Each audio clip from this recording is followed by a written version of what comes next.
Bonjour et bienvenue dans ce nouveau vlog. Je suis à Thessalonique en Grèce et je m'apprête à aller dans la meilleure pâtisserie de tout Thessalonique pour prendre un petit déjeuner.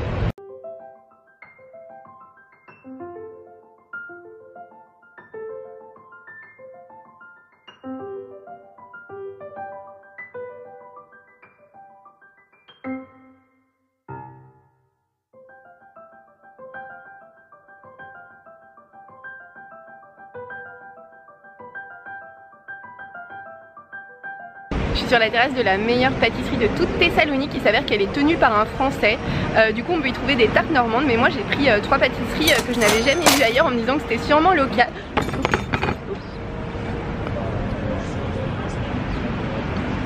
C'est la cata. Du coup on dirait un croissant. Et ça je sais pas si c'est de la crème pâtissière ou de la crème, ouais, sûrement à la vanille, au chocolat. Et alors ça c'est apparemment sucré, c'est tout ce que je sais.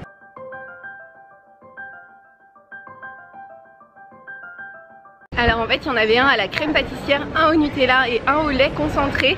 Et pour des raisons de goût personnel, moi je préférais largement la crème pâtissière. Mais franchement les deux autres étaient délicieux.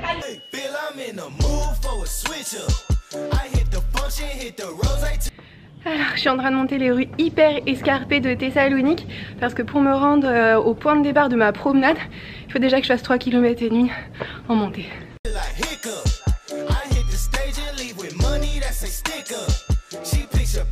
Je longe actuellement les remparts qui datent de l'époque byzantine.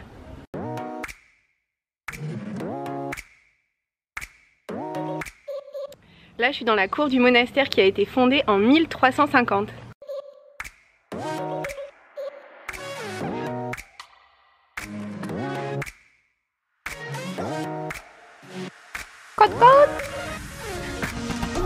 Alors voilà un panorama sur la ville de Thessalonique qui est la deuxième plus grande ville grecque, qui a 325 000 habitants.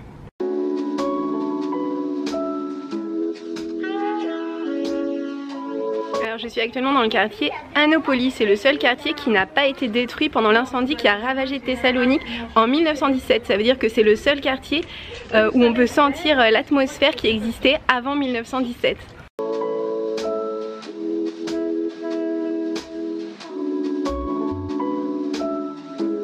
Ce qui est impressionnant dans ce quartier, ce sont les maisons qui débordent comme ça légèrement au premier étage par rapport à la rue, sans doute pour des raisons encore d'impôts comme en France.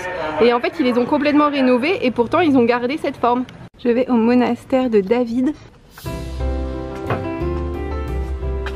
Voilà l'extérieur du monastère, en fait il reste plus qu'une petite église, le reste a été détruit. C'est hyper beau.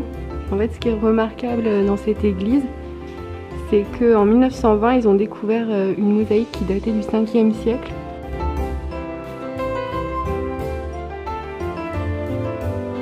Sur le toit il y a aussi des peintures qui ont l'air extrêmement anciennes. Elles sont un petit peu abîmées.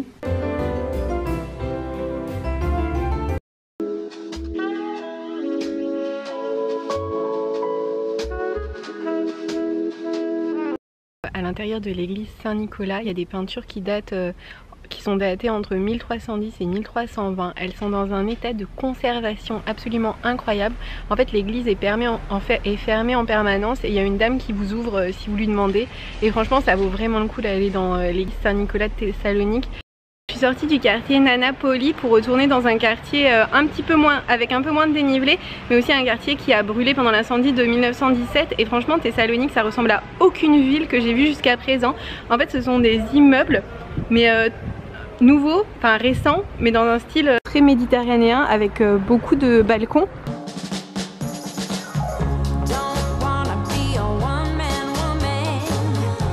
Je m'apprête à entrer dans l'église en l'honneur de Saint-Dimitri.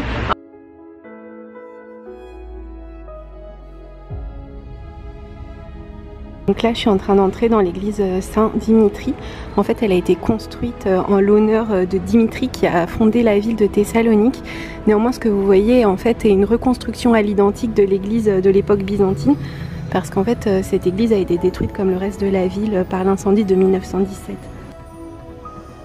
Par rapport aux autres églises que j'ai visitées ce matin, celle-ci est vraiment très grande mais massive. C'est assez impressionnant et ce style byzantin c'est vraiment différente du style catholique qu'on peut retrouver en France, et en ça c'est vraiment une visite intéressante et très dépaysante.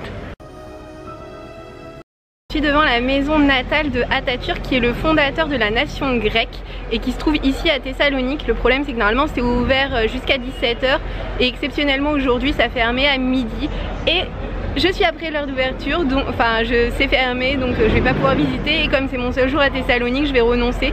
En tout cas sachez que c'est gratuit, mais il faut présenter une carte d'identité ou un passeport valable et se soumettre à des contrôles de sécurité pour entrer à l'intérieur. Derrière moi se trouve la rotonde. En fait c'est un bâtiment haut de 30 mètres de haut, construit par l'empereur romain Galère en 306. Ensuite il avait construit pour en faire son mausolée, mais finalement il a été enterré en Serbie. Ensuite ça a été la première église, ça a été restauré pour être la première église, puis ça a été transformé en mosquée. Alors pour entrer dans la rotonde il faut payer 6 € et c'est gratuit pour les moins de 25 ans. Je le sais parce que la dame au guichet pensait que j'avais moins de 25 ans. C'est plutôt flatteur. Wow, c'est hyper grand, c'est gigantesque. Donc comme vous voyez c'est pas envahi de touristes, hein. C'est haut, le dôme est hyper haut, les 30 mètres on les sent vraiment. Ah mais il y a des mosaïques au plafond. Ah waouh, je découvre en même temps que vous, hein.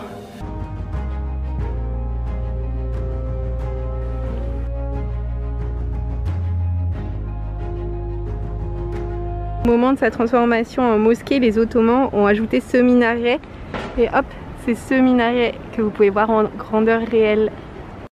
Ici devant l'arche de Galère, elle a été construite en 1303 pour célébrer une victoire contre les Perses, et d'ailleurs les bas-reliefs que vous pouvez voir en fait ce sont des soldats qui sont en train de vaincre les Perses. Ici, exactement ici sur cette route, en fait ça représente une bataille qui a eu lieu ici.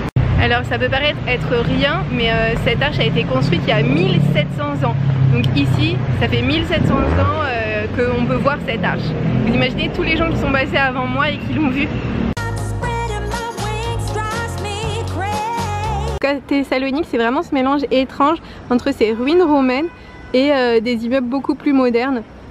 Ça donne ça en fait, le panorama c'est vraiment atypique et unique. Après 5 heures de marche, je viens d'atteindre le front de mer. Ça fait vraiment du bien parce que l'air est vraiment devenu très chaud et grâce à l'eau ça se rafraîchit.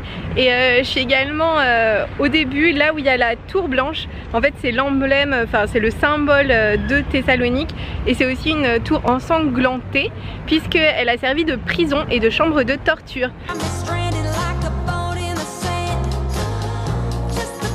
Alors il est 5 h 45 et j'ai toujours pas mangé de repas du midi. Du coup je me dis que je peux prendre un truc un petit peu gras, et c'est pourquoi j'ai choisi de manger un kebab. En fait ici le kebab ça s'appelle un gyro, et moi je l'ai choisi au poulet. Il y a du tzatziki, des pommes de terre et je sais pas, d'autres trucs que j'ai pas compris. Tout ce que je sais c'est que j'ai demandé sans tomate. Bon, c'est déjà la fin de la journée. Le kebab était pas incroyable, il était extrêmement salé. Du coup, comme c'est la fin de la journée, c'est aussi la fin de ce vlog. Merci de l'avoir regardé jusqu'ici. N'hésitez pas à le liker si vous l'avez aimé et à vous abonner pour voir celui de la semaine prochaine.